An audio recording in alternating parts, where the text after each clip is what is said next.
Bismillahirrahmanirrahim. Assalamualaikum warahmatullahi wabarakatuh. Waalaikumsalam. Alhamdulillah.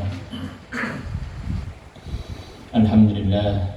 Usalli wa usallim ala ashrafil anbiya'i wa imamil mursalin Nabiyyina wa qa'idina wa qurrati ayunina wa maulana Muhammadin salawatullahi wa salamuhu ala alihi at-tayyibin wa ashabihi ghurril mayamin. Subhanaka la ilma lana illa ma 'allamtana wa 'allimna ma yanfa'una wa zidna ilma.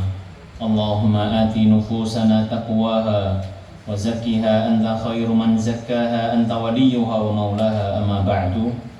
Bapak-bapak, ibu-ibu yang dirahmati Allah Subhanahu wa taala, pada malam hari ini marilah kita tidak lupa bersyukur kepada Allah Subhanahu wa taala karena Allah mentakdirkan kita berada di tempat yang mudah-mudahan penuh dengan keberkahan, di mana di tempat ini insya Allah kita akan membaca ayat-ayat suci Al-Quran, firman-firman Allah Ta'ala. Sedangkan Rasulullah SAW dalam sebuah hadis menyebutkan, wa mastama'a qaumun fi baitin min buyutillahi yatluna kitaballah, tidaklah suatu kaum berkumpul membaca dan mentadarusi ayat-ayat Al-Quran illa nazalat alaihimus sakinah, melainkan akan turun di atas mereka as-sakinah, rasa tenang, wa ghasyiyatuhumur rahmah, dan akan diliputi dengan rahmat dari Allah Subhanahu wa taala, wa haffathumul malaikah, dan malaikat akan menaungi orang yang senantiasa berkumpul untuk membaca dan bertadabbur akan ayat-ayat Al-Quran. Mudah-mudahan kita masuk dalam golongan orang-orang yang senantiasa diberi keistiqomahan oleh Allah Subhanahu wa taala untuk senantiasa membaca dan mentadarusi ayat-ayat Al-Quran hingga maut menjemput kita. Amin Allahumma amin. Yang kedua, sholawat serta salam mudah-mudahan senantiasa kita lantunkan dengan lisan kita kehadirat baginda kita Nabi Muhammad sallallahu alaihi wa alihi wasallam. Biqaulina Allahumma sholli wa sallim wa barik ala Muhammad. Mudah-mudahan kita termasuk orang-orang yang senantiasa mengikuti sunnah-sunnah beliau, menjadi orang-orang yang senantiasa menghidupkan sunnah-sunnah, ajaran-ajaran beliau dalam kehidupan kita sehari-hari, sehingga besok di hari kiamat kita berhak mendapatkan syafaat beliau dan diizinkan untuk minum di telaga Kausar beliau. Amin Allahumma amin. Bapak Ibu yang dirahmati Allah SWT, pada malam hari ini insyaallah kita akan membaca dan mentadabburi daripada surat Az-Zumar ayat 38 dan beberapa ayat setelahnya. Terlebih dahulu saya akan membaca ayat-ayat tersebut. Bapak Ibu silahkan menyimak, karena Allah SWT berfirman, wa idza quri'al qur'anu fastami'u lahu wa ansitu la'allakum turhamun. Dan jika dibacakan kepada kalian ayat-ayat Al-Quran, maka hendaklah mendengarkan dan diam, la'allakum turhamun, agar kalian mendapatkan rahmat dari Allah Subhanahu wa taala. A'udzu billahi minasy syaithanir rajim. Wa la in sa'altahum man khalaqas samawati wal arda la yaqulunna Allah. Qul afara'aytum ma tad'una min dunillahi in aradani Allahu bidurrin hal hunna kashifatu durri aw aradani birahmatin hal hunna mumsikatu rahmatih. Qul hasbiyallah alayhi yatawakkalul mutawakkilun. Qul ya qaumi i'malu ala makanatikum inni 'amil fasawfa ta'lamun man ya'tihi 'adabun yukhzihi wa yahillu 'alayhi 'adabun muqim. Inna anzalna الكتاب للناس بالحق فمن اهتدى فلنفسه ومن ضل فإنما يضل عليها وما أنت عليهم بوكيل الله يتوفى الأنفس حين موتها والتي لم تمت في منامها فيمسك التي قضى عليها الموت ويرسل الأخرى إلى أجل مسمى إن في ذلك لآيات لقوم يتفكرون اللهم ارحمنا بالقرآن. Surat Az-Zumar, surat yang tergolong dalam surat Makkiyah. Bapak Ibu pasti tidak lupa bahwa surat yang di dalamnya berisi ayat-ayat tentang ajakan bertauhid kepada Allah. Sebuah surat yang di dalamnya ada ayat-ayat yang berisi tentang ajakan beribadah, menyembah, mengabdi hanya kepada Allah, bertauhid kepada Allah, maka bisa dipastikan surat tersebut termasuk surat Makkiyah. Surat yang turun sebelum Nabi kita SAW berhijrah dari kota Makkah ke Madinah. Jadi saya ulang, surat Makkiyah itu adalah surat yang turun sebelum Nabi kita SAW hijrah dari kota Makkah ke kota Madinah. Adapun surat Madaniyah adalah surat yang turun setelah Nabi kita SAW berhijrah dari Makkah ke kota Madinah. Jadi kata kuncinya bukan tempat turun, tetapi waktu turun. Meskipun di antara ulama ada yang mendefinisikan surat Makkiyah dan Madaniyah itu berdasarkan tempat turun, tapi itu lemah. Begitu juga ada sebagian ulama yang mendefinisikan surat Makkiyah dan Madaniyah itu kalau ada ayat yang berbunyi ya ayuhan nas, wahai manusia, maka surat tersebut Makkiyah. Adapun kalau ada ayat yang berbunyi ya ayyuhalladzina amanu, wahai orang-orang beriman, maka surat itu bisa dipastikan Madaniyah. Tetapi sekali lagi pendapat itu lemah. Adapun pendapat yang kuat adalah bahwa surat Makkiyah dan Madaniyah itu poinnya adalah pada waktu turun. Makkiyah yaitu yang turun sebelum Nabi hijrah, adapun Madaniyah yang turun sesudah Nabi hijrah. Kalau kita memahami Makkiyah dan Madaniyah berdasarkan waktu turun, maka tidak harus di kota Mekah maupun di Madinah. Kita ambil contoh adalah surat An-Nasr yang sering Bapak Ibu baca mungkin ya, idza jaa nasrullahi wal fath. Allah berfirman, apabila datang pertolongan dan kemenangan itu. Para ulama menjelaskan kemenangan yang dimaksud dalam ayat pertama daripada surat An-Nasr itu adalah Fathu Mekah, pembebasan kota Mekah, dan itu terjadi pada tahun 10 Hijriah, artinya 10 tahun setelah Nabi hijrah dari kota Mekah ke Madinah. Muslimin sudah kuat di kota Madinah, kemudian Nabi dan para muslimin pasukan Islam pada waktu itu menaklukkan kota Mekah sehingga terjadilah Fathu Mekah. Pada peristiwa itu turun surat Idza jaa nasrullahi wal fath. Turunnya di kota Makkah, tapi termasuk Madaniyah. Kenapa? Karena turun setelah Nabi hijrah dari kota Makkah ke kota Madinah. Jadi Makkiyah dan Madaniyah kata kuncinya adalah waktu turun. Makkiyah turun sebelum Nabi hijrah, sedangkan Madaniyah turun setelah Nabi hijrah. Meskipun Madaniyah tidak selamanya di Madinah, kadang juga turun di kota Makkah seperti An-Nasr tadi. Baik, surat Az-Zumar termasuk Makkiyah karena kalau kita lihat isi daripada surat ini, sebagian ayatnya adalah ajakan, seruan untuk kemudian mengisahkan, bertauhid, menyembah dan beribadah hanya kepada Allah. Maka bisa dipastikan lawan bicaranya atau objek dakwah pada waktu itu tentu orang Makkah.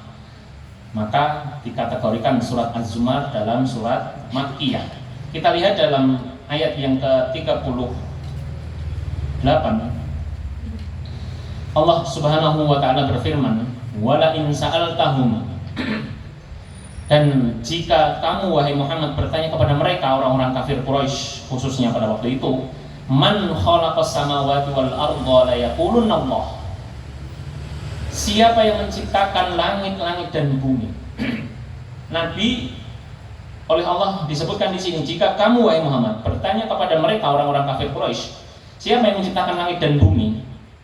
La yaqulunna Allah. Orang-orang kafir Quraisy itu pasti akan menjawab Allah.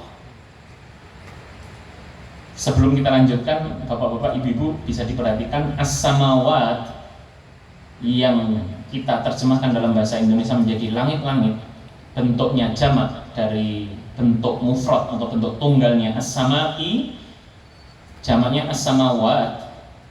Sedangkan wal ardo disebutkan hanya mufrad, tunggal, karena memang dalam banyak ayat, beberapa ayat Allah menjelaskan langit-langit itu jumlahnya 7. Sab'a samawatin tibaqa, surat Al-Mulk, ya. Bahwa Allah SWT menciptakan langit-langit itu 7 tingkatan. Maka di sini disebutkan bentuknya adalah jamak. Untuk diketahui dalam bahasa Arab, dilihat dari jumlah suatu kata benda maka terbagi menjadi 3. Ada mufrad itu tunggal, musanna itu 2, jamak itu lebih dari 3 atau lebih. Adapun dalam bahasa Indonesia nggak ada beda Bapak Ibu. Kalau bahasa Inggris masih ada single and plural. Gimana bacanya? Jadi kalau satu buku one book, kalau 2 buku atau lebih tambah s gitu ya. Two books, 3 books dan seterusnya. Bahasa Indonesia 1 buku, 1000 buku ya buku U-nya 1, nggak jadi U panjang itu kan nggak ada beda. Kalau bahasa Arab tidak Pak. Kitabun 1 kitab, kitabani 2 kitab, kutubun 2 kitab atau lebih. Jamak. Jadi ada 3 klasifikasi. Nah, samawat itu bentuknya jamak, 3 atau lebih. Nah, tapi kita paham dari ayat lain, salah satunya tadi di surat Al-Mulk, bahwa jumlah langit itu 7 dan 7 sudah lebih dari 3, maka bentuknya jamak. Adapun wal ardo, bumi, hanya disebutkan 1. Kembali ke sini, Allah SWT berfirman, jika engkau wahai Muhammad bertanya kepada mereka orang kafir, siapa yang menciptakan langit-langit yang jumlahnya 7 itu, wal ardo dan bumi, maka la yaqulunna Allah, sungguh mereka akan mengucapkan atau menjawab Allah. Sampai di sini Bapak Ibu, saya harus sampaikan bahwa para ulama membagi akidah atau keyakinan atau yang kita kenal dengan tauhid itu ada 3. Tapi yang saya ingin bahas adalah 2, yaitu tauhid rububiyah dan tauhid uluhiyah. Ada spidol Mas.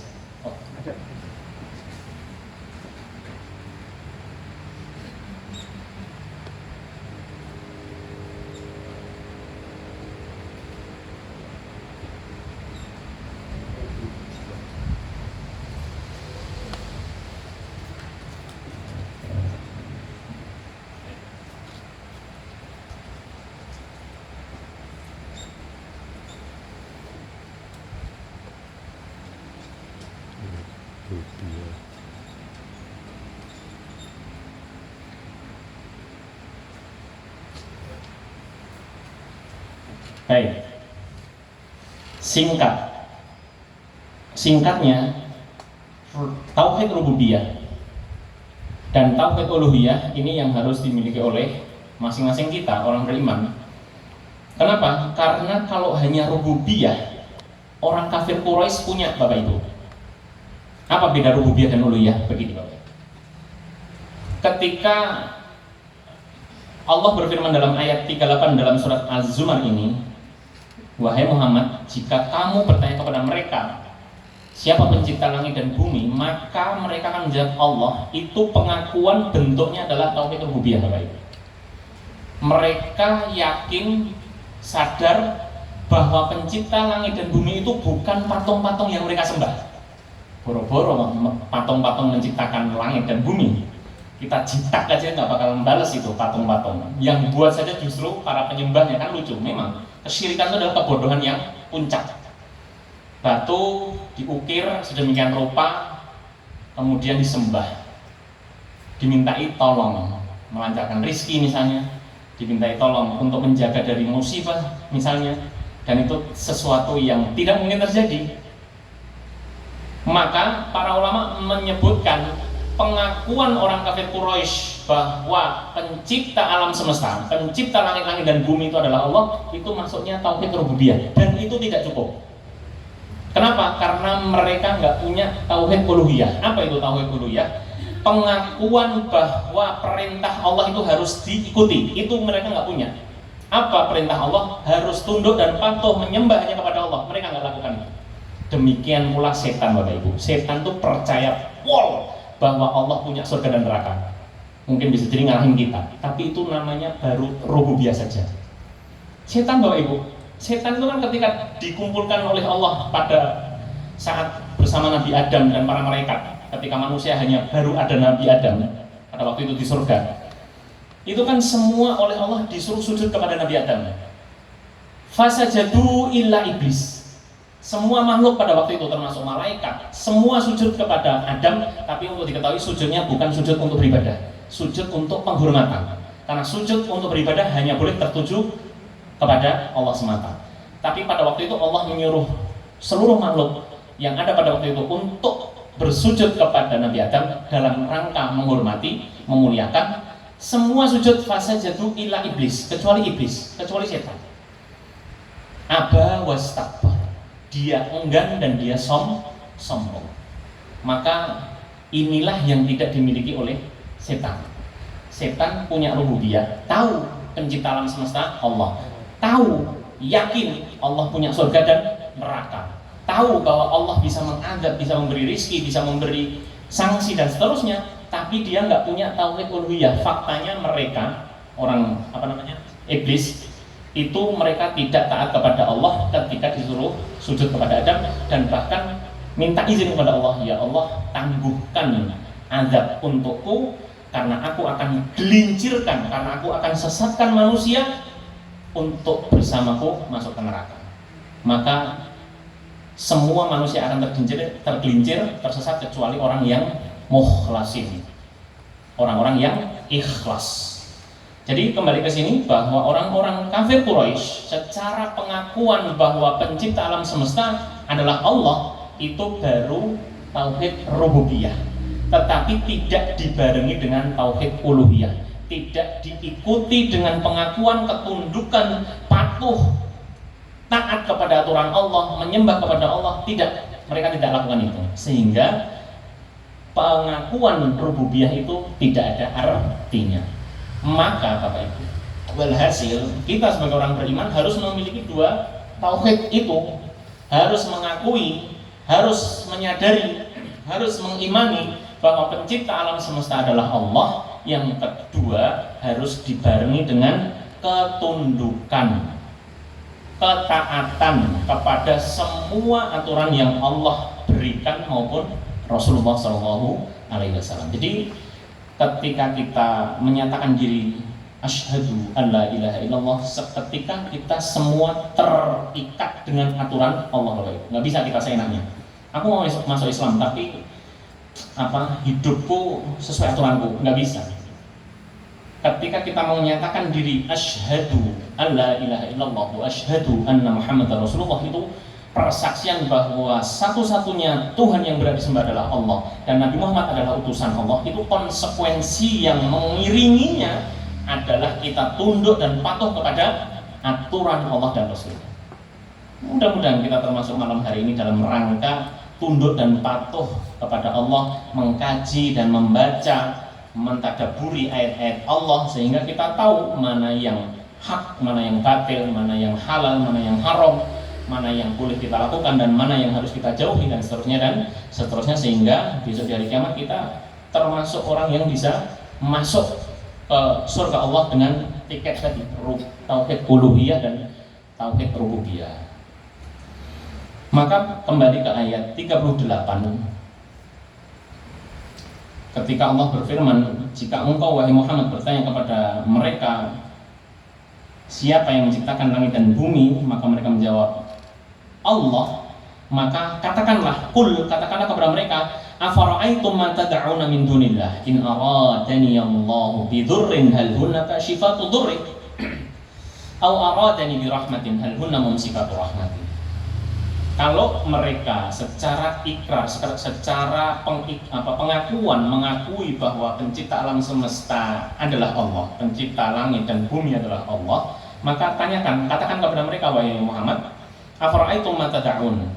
Lalu apa pendapat kalian terhadap berhala-berhala yang kalian sembah selain Allah? Tentu ini adalah sebuah kalimat yang menohok. Memang isi daripada surat Makkiyah begitu. Allah melalui ayat-ayatnya disampaikan kepada Nabi Muhammad SAW.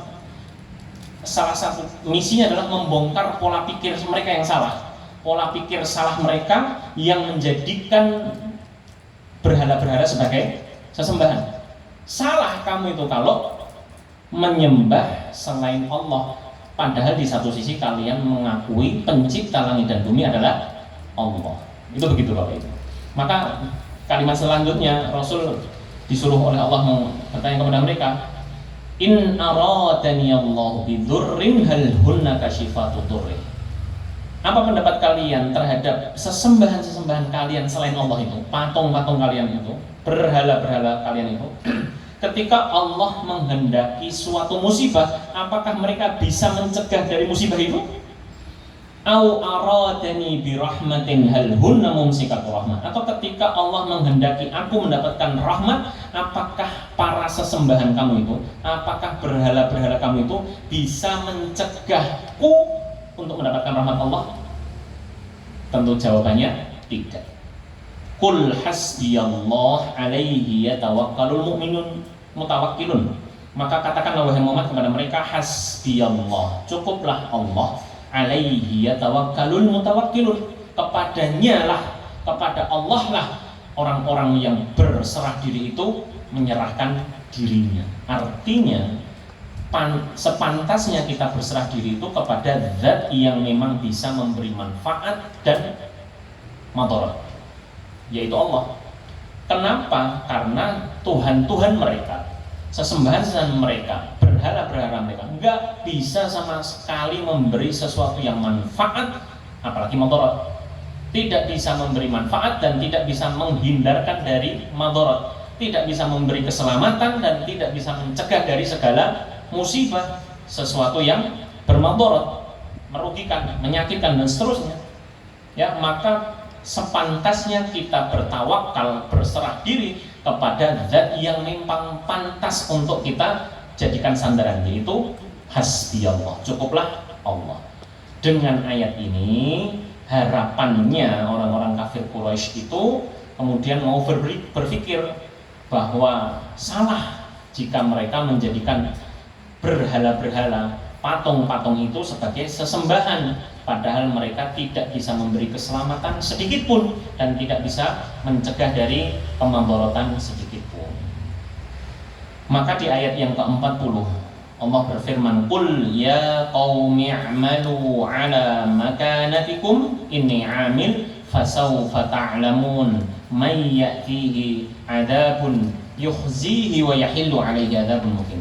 Maka Allah berfirman, qul, katakanlah wahai Muhammad, kalau mereka memang masih berterus-terusan dengan sesembahan-sesembahan mereka selain Allah, artinya masih berkutat dengan peribadatan terhadap berhala-berhala mereka, katakan kepada mereka, ya qaumi, wahai kaumku, i'malu ala makanatikum, lakukan sesuai dengan yang kalian lazimi sekarang. Lakukan peribadatan terhadap berhala-berhala itu inni amil, karena aku akan mengamalkan apa yang Allah perintahkan kepadaku. Artinya ini selaras dengan firman Allah dalam surat Al-Kafirun ayat terakhir, lakum dinukum waliyadin, bagimu agamamu, bagiku agama.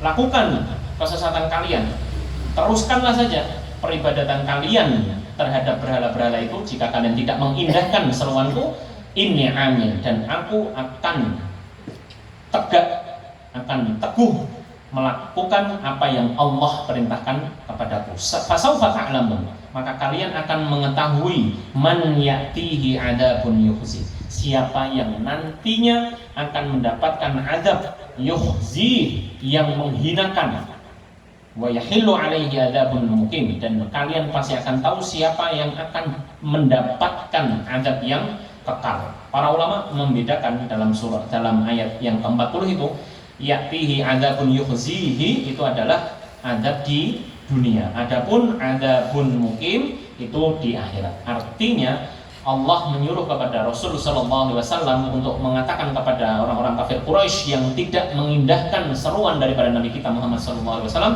ya qaumi, wahai kaumku, i'malu, lakukan, kalau memang kalian tidak mengindahkan seruanku, lakukan saja peribadatan terhadap berhala-berhala. Karena apa? Suatu hari nanti kalian akan mengetahui siapa yang akan mendapatkan azab di dunia yang menghinakan, wa yahillu alaihi adzabun muqim, dan siapa yang akan mendapatkan azab yang kekal dari Allah Subhanahu wa taala. Ayat 41. Inna anzalna 'alaikal kitaba lin-nasi bil haqq faman ihtada falinafsihi wa man dhalla fa innama yadhillu 'alaiha wa ma anta 'alaihim biwakil. Inna, sesungguhnya kami Allah, anzalna, telah menurunkan 'alaikal kitab, kepadamu wahai Muhammad, al-kitab, Al-Quran, linnasi, untuk manusia, bil haqq, dengan hak.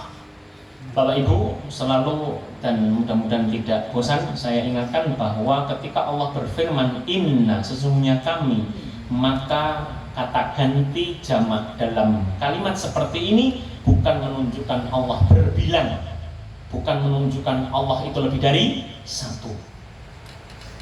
Kenapa? Karena sekurang-kurangnya ada dua penjelasan.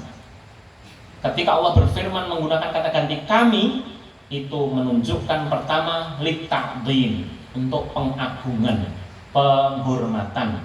Itu seperti halnya kalau saya misalnya ceramah di mimbar, di podium, yang kami hormati. Apakah saya lebih dari satu?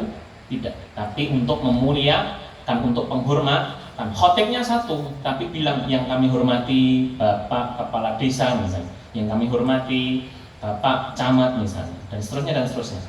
Yang kedua, kenapa Allah menggunakan kata ganti kami?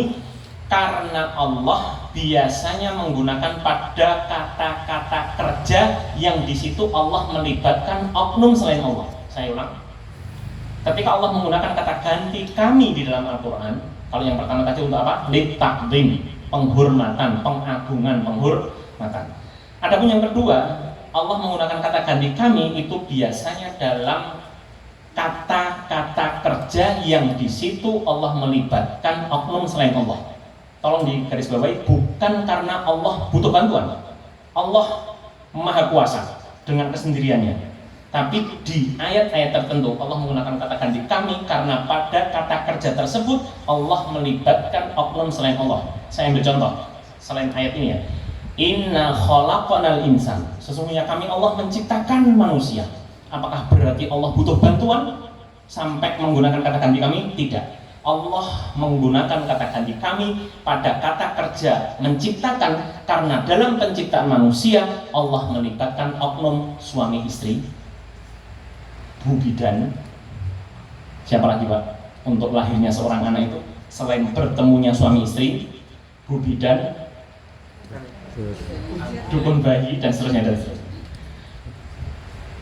Malaikat Jibril untuk meniupkan roh. Tetapi Allah kasih contoh Bapak Ibu, secara default, secara basically penciptaan manusia itu dengan pertemuan suami istri, betul? Tapi Allah kasih tanda kekuasaan bahwa Allah bisa menciptakan Nabi Adam tanpa bapak dan ibu, menciptakan Siti Hawa hanya dari tulang rusuk. Menciptakan Nabi Isa hanya dengan ibu tanpa, tapi secara umum, secara default, secara basic, penciptaan manusia lewat perantara pertemuan suami istri.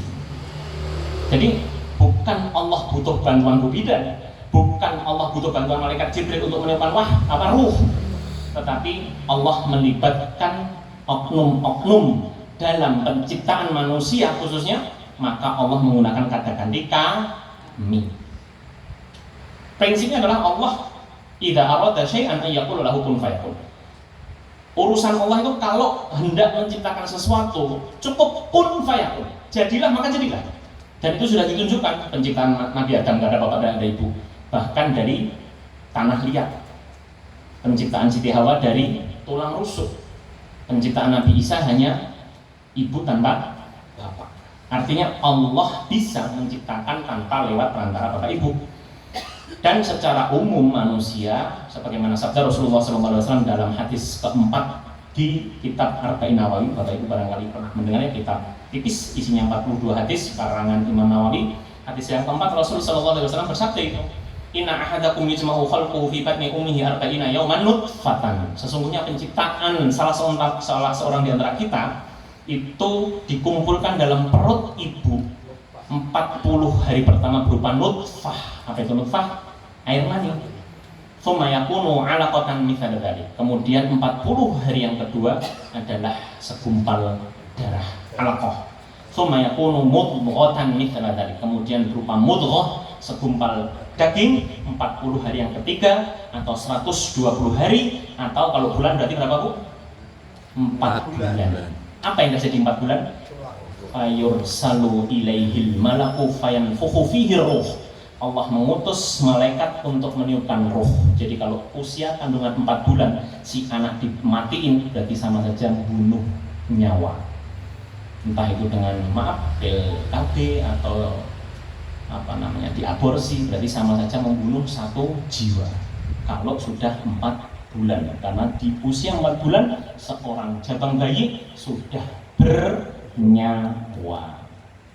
Nah, jadi dari penciptaan itu tadi kita paham Allah melibatkan suami istri, bidan, bahkan melibatkan malaikat Jibril untuk meniupkan ruh. Maka Allah menggunakan kata ganti kami. Begitu juga di ayat 41 ini Bapak Ibu, inna anzalna 'alaikal kitab. Sesungguhnya kami Allah menurunkan kitab kepadamu wahai Muhammad. Maka dalam kata kerja menurunkan Al-Quran, Allah melibatkan setidaknya 2 oknum. Ada malaikat Jibril, kemudian Nabi kita Muhammad SAW disampaikan kepada para sahabat, tabi'in, tabi'ut tabi'in, para ulama, sampailah kepada kita. Maka dalam proses penurunan wahyu atau penurunan kitab Al-Quran, Allah menggunakan kata ganti kami. Sekali lagi poinnya adalah tetap bahwa keyakinan kita sebagai orang Islam, Tuhan kita ahad, qul huwallahu ahad, satu. Allah itu satu, tidak berjumlah, tidak berbilang, tidak satu tapi 4, satu tapi 5 dan seterusnya, tidak. Satu, esa. Jelas ya dalam surat Al-Ikhlas, qul huwallahu ahad. Katakanlah Allah itu ahadun, satu. Maka bisa menjawab Ibu ya, kalau ditanya kenapa itu di kitab Al-Quran disebutkan Tuhan kamu menggunakan kata ganti kami, apakah Tuhan kamu lebih dari satu? Jawabannya jelas nggih. Satu, yang pertama apa tadi? Litakzim, untuk penghormatan, pemuliaan, pengagungan. Yang kedua adalah karena kata-kata kerja yang di situ Allah menggunakan kata ganti jamak, karena Allah melibatkan oknum selain Allah. Bukan berarti Allah butuh bantuan, tapi Allah melibatkan oknum selain Allah. Baik. Kami Allah turunkan kepada kamu wahai Muhammad kitab ini linnasi, untuk manusia secara umum, bil haqqi, dengan hak. Famani ihtada falinafsi wa man dhalla fa innama yadhillu 'alaiha wa ma anta 'alaihim biwakil.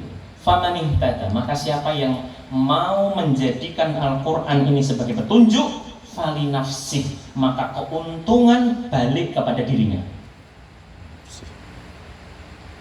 Mudah sekali bahasa Allah ya. Jadi Allah menegaskan bahwa Allah menurunkan kitab kepada Nabi Muhammad. Maka kemudian Allah berfirman, siapa yang mau menjadikan kitab itu menjadi sebagai sebuah petunjuk dalam kehidupan dia, fali nafsih, maka keuntungannya kembali kepada dirinya. Sebaliknya, waman dhalla fa innama yadhillu 'alaiha, siapa yang enggan, siapa yang menolak, maka kerugiannya akan kembali kepada dirinya. Wa ma anta 'alaihim biwakil, dan tidaklah kamu wahai Muhammad menjadi penanggung jawab atas mereka. Nabi kita Muhammad SAW itu innama ana nadhir, sesungguhnya tiada lain, aku ini adalah seorang pemberi peringatan. Bahkan di ayat lain disebutkan innaka la tahdi man ahbabta walakinnallaha yahdi may yasha. Engkau wahai Muhammad enggak bisa memberi petunjuk kepada orang yang engkau cintai sekalipun. Nah, ini harus diperjelas ini. Nabi Muhammad SAW itu nggak bisa memberi petunjuk yang sifatnya adalah taufik. Jangan sampai salah paham. Dalam Al-Quran kalau kita mendengar kata hidayah, yahdi, tahdi, atau pecahan kata dari hidayah, kalau bapak-bapak ibu-ibu belajar bahasa Arab nanti paham ya. Yang bahasa kita adalah hidayah. Itu dalam Islam ada sekurang-kurangnya dua, hidayatul irsyad atau hidayatul bayan, petunjuk yang sifatnya penjelasan atau keterangan, dan hidayah itu yang kedua adalah hidayatul taufiq.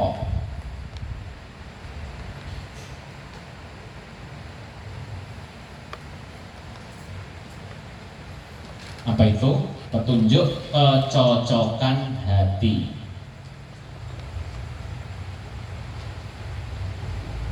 Jadi kalau tadi disebutkan bahwa Nabi kita Muhammad SAW tidak bisa memberi petunjuk kepada orang yang engkau cintai sekalipun, itu ayat turun berkenaan dengan paman beliau Abu Thalib, paman yang selalu menjaga dakwah beliau, melindungi beliau dari serangan musuh, tapi sampai akhir hayat nggak mau syahadat, nggak masuk Islam. Maka Nabi sedih. Allah kemudian menurunkan ayat tadi, sesungguhnya engkau wahai Muhammad tidak bisa memberi petunjuk kepada orang yang engkau cintai sekalipun, dalam hal ini adalah pamannya Abu Thalib. Itu berarti adalah Nabi nggak bisa memberi petunjuk yang sifatnya taufiq, kecocokan hati. Sedangkan wilayah Nabi itu memberi hidayatul irsyad. Nabi itu tidak lebih dari sekedar menjelaskan. Tetapi kalau taufik, hidayah kecocokan hati itu mutlak hak prerogatif Allah. Untuk memudahkan barangkali gambaran ini bisa mendekatkan keterangan ini. Berapa banyak orang hari ini tahu kalau sholat itu wajib, tapi apakah semua datang ke masjid? Tidak. Berarti dia baru dapat hidayatul irsyad, tahu keterangan, tahu penjelasan bahwa sholat itu wajib, sholat itu bisa menghapuskan dosa-dosa, sholat itu bisa memudahkan dia masuk ke surga dan seterusnya, tapi dia belum dapat hidayatul taufik, hatinya belum cocok, kemudian berangkat ke masjid dengan ringan, dia belum dapat itu. Makanya nyambung Bapak Ibu, saya sedikit keluar dari pembahasan ayat ini. Ketika kita dalam setiap rakaat sholat kita, imam maupun makmum selalu membaca Al-Fatihah, dan di situ ada kalimat ihdinas siratal mustaqim, tunjukilah kami ya Allah ke jalan yang lurus. Beberapa orang mungkin ngatain kita, kamu itu katanya sudah masuk Islam, sudah mendapatkan hidayah, kok masih minta hidayah mulu di sholat kamu? Bahkan berapa kali itu? 17 kali dalam sehari sholat wajib, belum sholat sunnahnya. Ihdina. Kamu tuh sebenarnya sudah dapat petunjuk atau belum? Kita jawab, sini kita ngobrol perkara iman. Kita jelaskan, kenapa saya selalu minta hidayah kepada Allah di dalam sholat kita, di dalam sholat Al-Fatihah, di dalam kalimat ihdinas siratal mustaqim. Karena di dalam hidayah itu ada dua hidayah. Saya butuh hidayah yang berkaitan dengan penjelasan tentang Islam yang belum saya ketahui. Kalau itu sudah saya ketahui, saya butuh hidayah dari Allah berupa kecocokan hati. Yang belum semangat ke masjid, biar semangat ke masjid, khususnya bapak-bapak. Yang belum semangat untuk berinfak, meskipun sudah tahu keutamaan infak, biar diberi hidayah taufik makin ringan untuk berinfak. yang susah untuk berzikir, melafadzkan kalimat-kalimat thayyibah, mungkin sudah tahu penjelasannya, maka kita minta kepada Allah biar diberi hidayah atau taufik, biar lisan kita ringan untuk berzikir, mengucapkan tasbih, tahlil, takbir, tahmid dan seterusnya dan seterusnya. Jadi kalau ada orang bilang sebenarnya kita sudah mendapatkan petunjuk atau belum, nah kita ajak ngopi tadi, Bapak Ibu, okay? Kita ajak untuk ngobrol perkara iman, ngobrol perkara Islam, siapa tahu kemudian tertarik untuk login. Kalau belum login. Baik, jadi Nabi kita Muhammad SAW di ayat tadi disebutkan oleh Allah, wa ma anta alaihim biwakil. Engkau wahai Muhammad meskipun bertugas menyampaikan wahyu yang datang dari Allah, tapi beliau tidak menjadi penanggung jawab untuk umatnya. Artinya Nabi tidak mungkin menanggung dosa umatnya. Wala taziru waziratun wizra ukhra. Tugasnya Nabi Muhammad itu tidak lain dan tidak bukan adalah penyampai, hanya menyampaikan. Innama alayyal balagh. Tugasku itu hanya menyampaikan. Wilayah hidayah, taufik khususnya, itu adalah wilayah Allah. Wilayah Nabi itu hidayatul irsyad, memberi petunjuk yang sifatnya penjelasan. Saya disuruh menjelaskan kepada kalian bahwa kalian harus menyembah kepada Allah semata, nggak boleh menduakan, nggak boleh mensekutukan, nggak boleh menyembah Allah tapi juga menyembah pohon beringin misalnya. Ada Bapak, Ibu? Nyembah Allah, sholat iya, tapi percaya sama penjaga laut selatan, Nyiloro Kidul, dongeng, digubuk keneng, wallahu a'lam. Nggak perlu Bapak Ibu. Kalau kita percaya hanya kepada Allah, maka serahkan keselamatan diri kita, serahkan penjagaan diri kita dari segala musibah kepada Allah.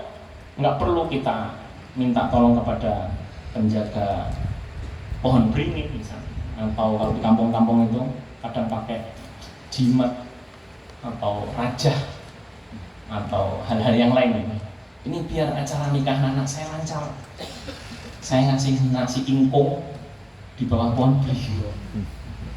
Saya pernah itu Bapak Ibu di dekat pondok saya di Karanganyar, pagi-pagi udah mbah-mbah udah bungkuk bawa nasi dibungkus daun pisang, daun jati, ada ayam, ada terancam, udangan itu ya, pecel, kemudian ada uang logam. Saya tanya, ajeng disukai sinten Mbah? Niku to tiyang ingkang jagi mriku. Saya amatin, ditaruh di bawah pohon besar. Di situ ada sendang, ada mata air. Kita amatin tuh siapa yang ngambil, siapa yang dimaksud sama Mbah itu penjaga situ. Nggak lama kemudian agak siangan gitu, kan pagi-pagi masih habis subuh lah. Agak siang gitu kita lihat anak-anak kecil pulang sekolah pada lari-lari rebutan itu.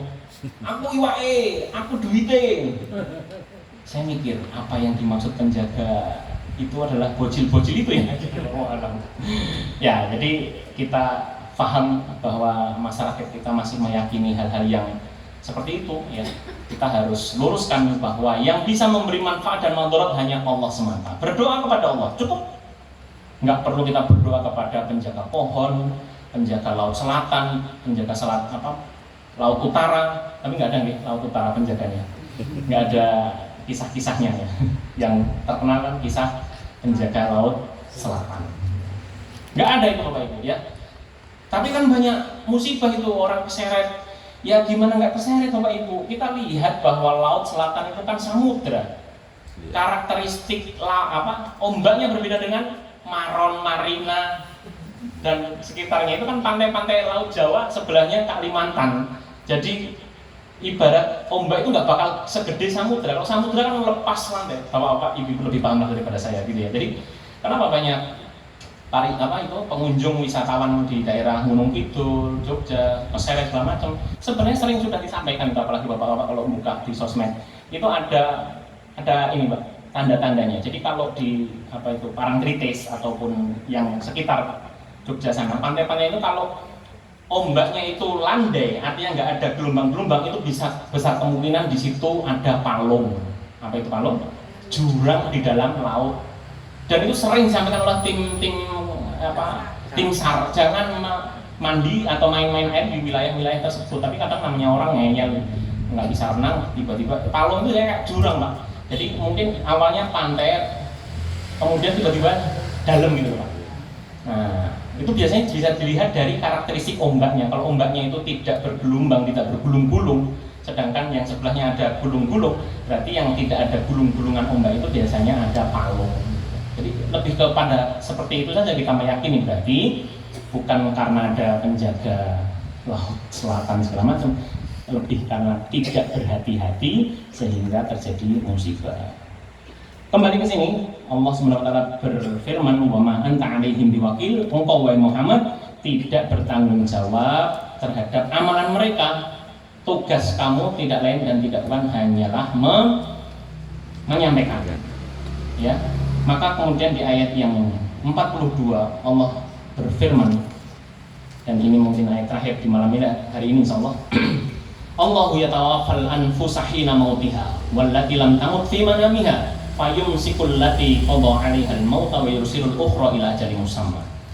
Allah itu menggenggam jiwa-jiwa kita ketika mati maupun tidur. Para ulama menjelaskan bahwa Allah menggambarkan mati yang sebenarnya itu seperti tidur Bapak Ibu. Apa persamaannya? Ketika mati, Allah itu kan ambil nyawa kita dari jasad kita, mengambil ruh kita dari jasad kita. Sama Pak, ketika kita mati, itu sejatinya Allah sedang genggam ruh kita dari jasad kita. Hanya saja waktu tidur. Oh ya, waktu tidur. Jadi ketika kita mati, Allah ambil ruh kita dari jasad. Begitu juga ketika kita tidur, itu jasad kita, ruh kita digenggam oleh Allah. Hanya saja dikembalikan oleh Allah sehingga kita bangun. Itu kenapa kita disunahkan mengucapkan setelah tidur apa? Alhamdulillahilladzi ahyana ba'dama amatana wa ilaihil nusyur. Maha suci Allah. Alhamdulillah, segala puji bagi Allah, zat yang telah menghidupkan kami setelah mematikan kami dalam tanda kutip ketika tidur tadi. Ini penjelasan ayat itu seperti itu. Allahu yatawaffal anfusa hina mautiha. Allah itu menggenggam jiwa, ruh ketika dia mati. Wallati lam tamut fi manamiha. Dan Allah juga menggenggam ruh yang menggenggam jiwa yang belum mati di tidurnya. Fayumsikul lati qada 'alaihal maut. Maka Allah menahan ruh yang Allah sudah tetapkan mati bagi jasadnya, jadi nggak dikembaliin. Wa yursilul ukhra, dan Allah mengembalikan ruh kepada jasad yang belum dikehendaki mati ila ajalin musamma, sampai datang waktu kematiannya suatu hari nanti. Apa makna faedah yang bisa kita ambil daripada ayat ini?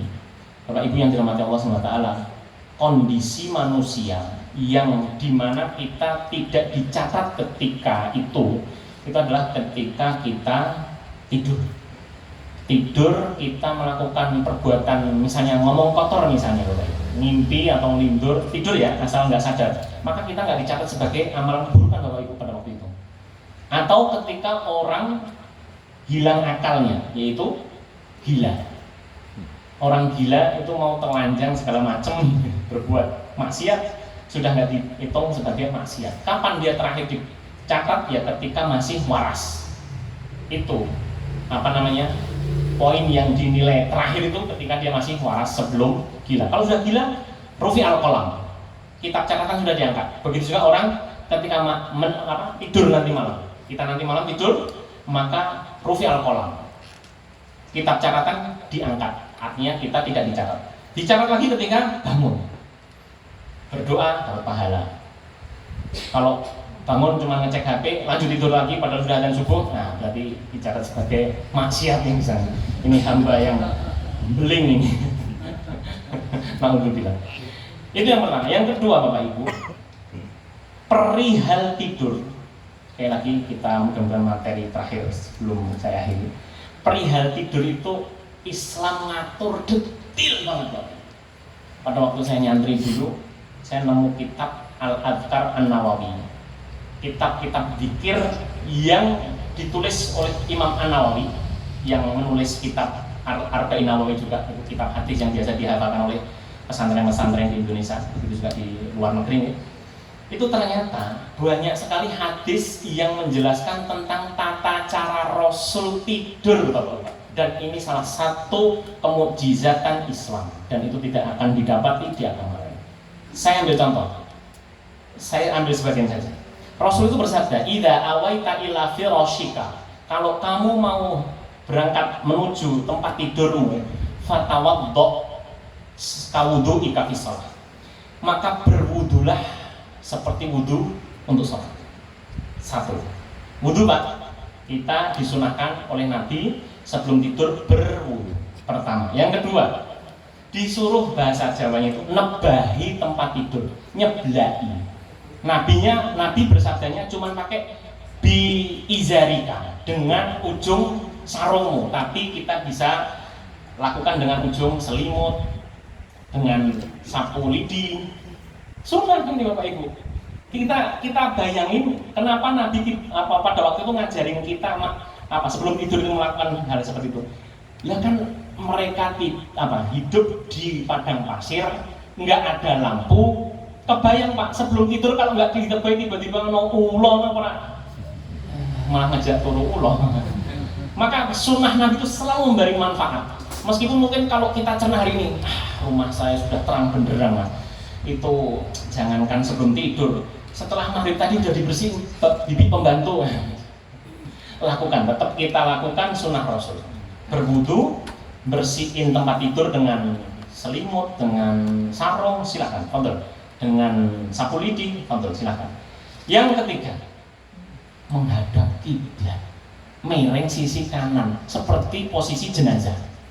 Kebetulan saya relawan jenazah, relawan kematian. Hari ini tadi juga makamin jenazah di Husnul Khotimah cabang kedua, dekat Gunung Pati, dekat Fatimah Zahra.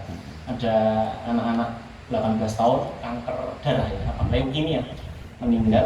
Kita bawa ke sana setelah sholat Jumat tadi. Itu sunnah Nabi, orang dimakamkan itu kan liangnya letter L Pak ya. Itu karena posisi jenazah itu miring sisi kanan dan menghadap kiblat. Nggak bakal Bapak temui makam muslim kok liangnya ngetan ngulon. Ngetan ngulon nggak bakal, mesti ngalor ngidul. Biar jenazah itu bisa menghadap ke kiblat. Di sini mana sih Pak? Sana nggih, sana. Berarti mesti begini Pak.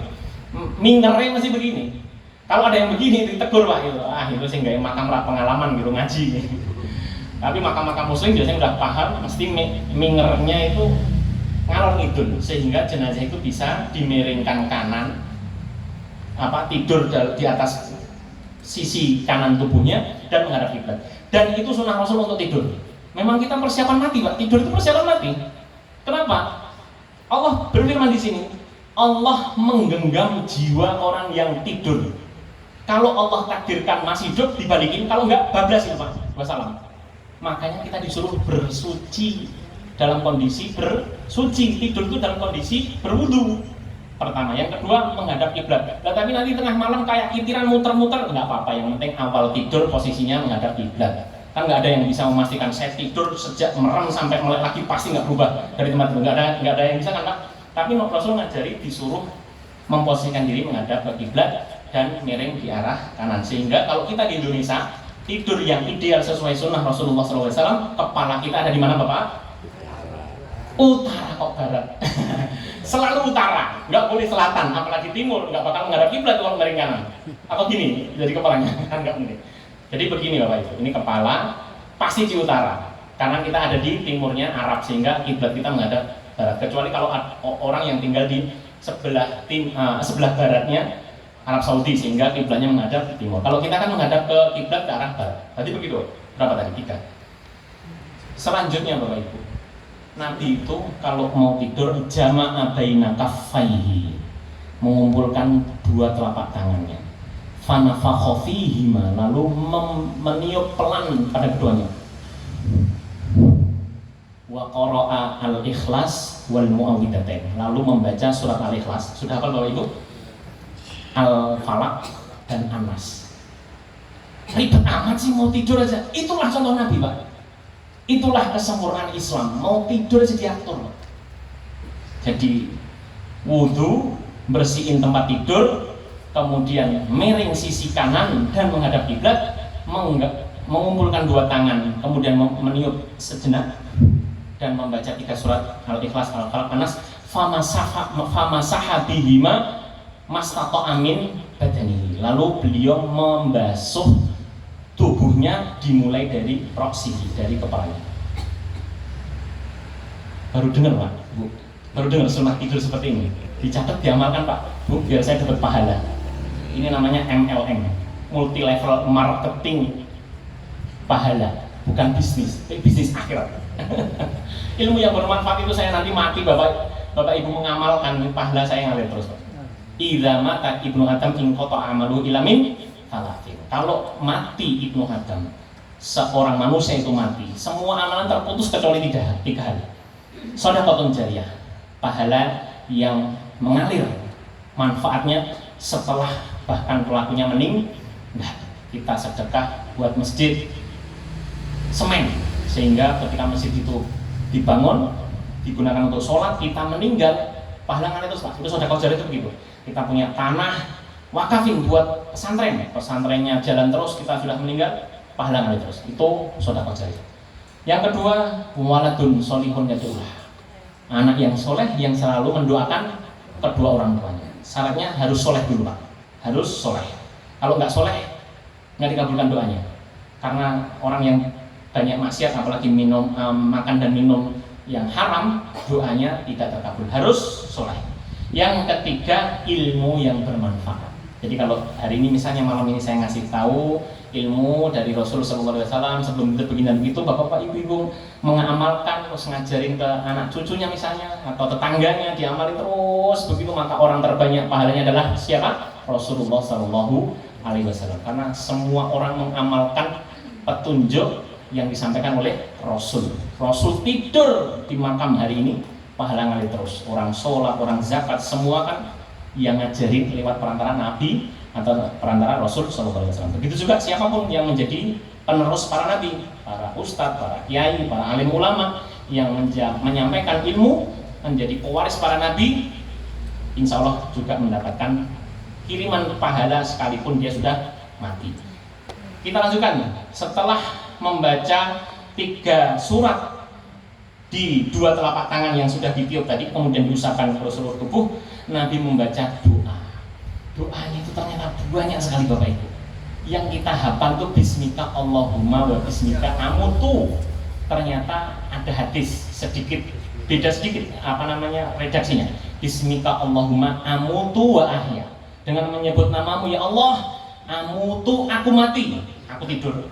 Wa ahya, dan aku hidup, maksudnya bangun nanti. Tapi yang pertama tadi boleh. Hanya saja secara derajat riwayat itu lebih kuat yang Bismika Allahumma amutu wa ahya. Tapi kalau Bapak Ibu sudah terlanjur Bismika Allahumma wa Bismika amutu, nggak apa-apa. Itu juga doa yang lain. Tidak cukup di situ Bapak Ibu. Saya sampai catat pada waktu itu, karena masih santri, nggak boleh pegang HP, nggak boleh pegang laptop dan komputer. Saya tulis tuh dari kitab, tak tulis di kertas, tak tempelin di tembok yang kalau saya tidur menghadap ke situ. Jadi di tembok ini Pak ya. Saya kan kepalanya gini, menghadap ke kiblat dan kepala di utara. Itu tak tempelin karena panjang banget doanya Bapak Ibu. Biar saya setiap malam baca, begitu nanti hafal tak pendek. 1. Bismika Rabbi wa wada'tu jambi wa bika arfa'uh in amsakta nafsi farhamha wa in arsaltaha fahfadha bima tahfadhu bihi ibadaka sholihin. Panjang atau pendek? Belum cukup di situ. Ada satu doa lagi yang kata Nabi, fa in ja'alta dzalika akhir ma taqul wa mutta fi tilkal lailah mutta 'alal fitrah. Kalau engkau membaca doa yang akan saya sebutkan ini nanti ya, dan kamu jadikan doa itu terakhir yang kamu ucapkan sebelum matamu terpejam untuk tidur, kemudian di tidur itu kamu ruhnya tidak dikembalikan oleh Allah, dalam artian apa?